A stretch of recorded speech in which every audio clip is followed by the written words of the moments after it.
परमेश्वर ने कहा, जब पतरस और अंद्रियास को झील में देखा, कहा मेरे पीछे आ जाओ। क्या हो गया भाई, कौन हो तुम लोग? तुम कौन हो, मैं तुम्हारे पीछे आ जाऊं? अपना बिजनेस छोड़ के, काम धंधा छड़ के तेरे पीछे लग जाइए भाई, की गल? कभी प्रैक्टिकल वचन को समझने की कोशिश की है? आप सोचो, आप अपनी दुकान पे खड़े हो, आपकी एक शॉप है, हाँ, तो उत्थे NRI कस्टमर आया होया, तो 5-5 हज़ार के सूट सारे खोले हुए। अब तो भैन जी ने हुण 50,000 का बिल बनाना, तो बाहर तुहानू पास सदे, आ जा यार मेरे। वाना पास्टर जी की करदे तुसीं? पर बाइबल कहती है वो तुरंत 18 आयत में अपने जालों को छोड़कर परमेश्वर के, क्या हुआ ऐसा? अगर हम ये कहें कि चलो जी पतरस ते अंद्रियास गरीब सिगे ते काम धंधा है नहीं सी, ते मच्छियां फड़ियां नहीं जांदियां, ते यीशु ने क्या पीछे आ जा, कहते चलो इत्थे भी कुछ है नहीं, ये पीछे लंगर लंगर खावांगे, चलिए। अब फिर हम दूसरा केस पढ़ते हैं, लिखा कुछ आगे बढ़ के उसने जब्दी के पुत्र याकूब और उसके भाई यूहन्ना को नाव पर जालों को सुधारते देखा।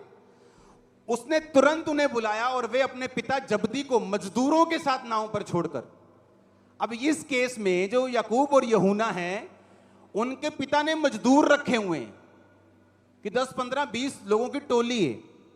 मेरी दुकान पे 10 लोग काम करते थे और मेरी रोज की इनकम 1 लाख रुपए के करीब होगी, कभी 60,000, 50,000, कभी लाख, कभी 1.5 लाख रोज की इनकम। जितना उस समय 2002-3 में फॉरेन में लोग 1 लाख, 1.25 लाख रुपया एक महीने का कमाते थे। तब उस समय की रोज की पंजाब में, इस खामबरा में इनकम थी। तो मेरे पास 10 लोग थे, तो इसके पास भी इतने लोग थे कि ये लाखों रुपया कमा रहे होंगे उस समय के।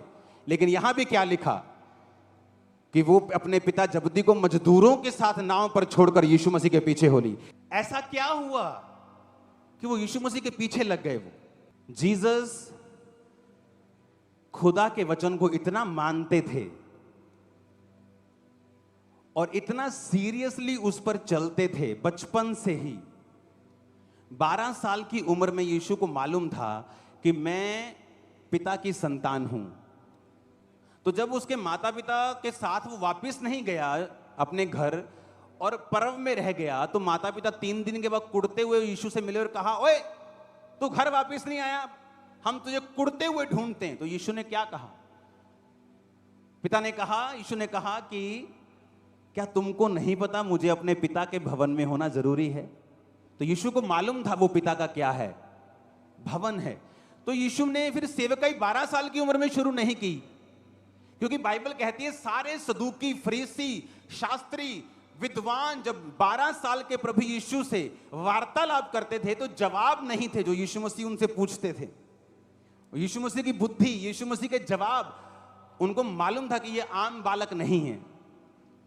तो फिर भी यीशु मसीह ने सेवकाई 30 साल में शुरू की, और वचन कहता है 12 साल से लेकर 30 साल तक फिर वो अपने माता पिता के वश में रहे, कारपेंटरी का काम करते रहे, अपनी मम्मी से ही खाना खाते रहे, बिना कोई असिस्टेंट रखे, बिना फूं फां किए अपने घर में रहे, अपने माता और पिता के वश में रहे, क्योंकि वचन कहता है अपने माता और पिता की आज्ञा को मान।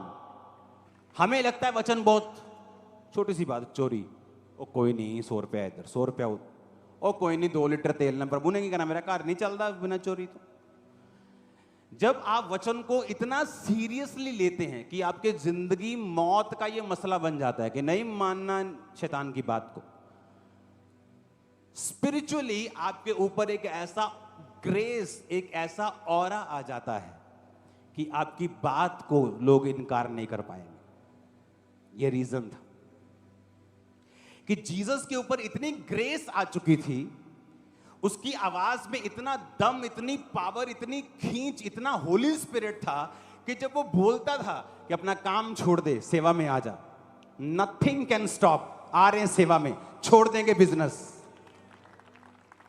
आज पास्टर्स क्या कहते हैं, लोग साडी गल नहीं सुनते, बच्चे साडी गल नहीं सुनते, यूथ साडी गल नहीं सुनता, ये सेवा नहीं करते। क्यों? क्योंकि तुम्हारे ऊपर वो क्राइस्ट वाला ऑरा नहीं है। जब तुम्हारे पास क्राइस्ट वाला ऑरा होगा, तुम्हारे पास वो ग्रेस होगी, तुम एक बार बोलोगे, लोग आएंगे। तुम बोलोगे चलो सेवा करनी, लोग आएंगे। जब आप वर्ड को सीरियसली लेंगे, मैं आपको बता रहा हूं, आपके ऊपर एक ग्रेस कवर करेगी, एक ऑरा, एक ऑल ऑफ यू, मेरे फ्रेंड्स, मेरे भाई, मेरे बुजुर्ग, कैसे हैं आप सब। मैं जानता हूं परमेश्वर आपको देख रहे हैं और आप परमेश्वर की निगरानी में। आज हम एक ऐसे विषय के बारे में बात करना चाहते हैं जो हम सब रोज प्रार्थना करते हैं और रोज उस विषय के लिए चिंता भी करते हैं और मनन भी करते हैं। बाकी वो विषय है हमारे जीवन का आने वाला कल, जिसके बारे में हम ये सोचते रहते हैं कि कल हम क्या करेंगे और कल हमारा क्या होगा, कल हमारे बच्चे स्कूल जाएंगे कि नहीं जाएंगे, कल हमारे जिंदगी में कुछ खुशियां आएगी कि नहीं आएगी, कल हमारे जीवन में जो हम चाहते हैं वो पूरा होगा कि नहीं होगा, हमारी सेहत कल कैसी रहेगी और हमारा परिवार सुरक्षित रहेगा कि नहीं रहेगा। ये कल आपको रोज कहीं ना कहीं एक क्वेश्चन मार्क जरूर देता है। मैं जानता हूं कि जो परमेश्वर को जानते हैं वो ऐसी बात कभी नहीं करते और ना ही ऐसा सोचते हैं, पर शैतान हमारे चारों ओर है। और ये विषय उन लोगों के लिए जो लोग परमेश्वर को अभी जानने लगे हैं और परमेश्वर के प्यार में खो गए हैं, परंतु उन्हें न्याय और उन्हें नियम को जानना बहुत जरूरी है। क्योंकि कल परमेश्वर ने हमारे लिए क्या रखा है, अगर हम इसको जान गए तो शायद हम कल की चिंता करना बंद कर देंगे। जिस तरह परमेश्वर का वचन कहता है कि कल की चिंता ना कर, कल की चिंता आप खुद के लिए कर लेगा, आज के लिए आज का दुख बहुत काफी है।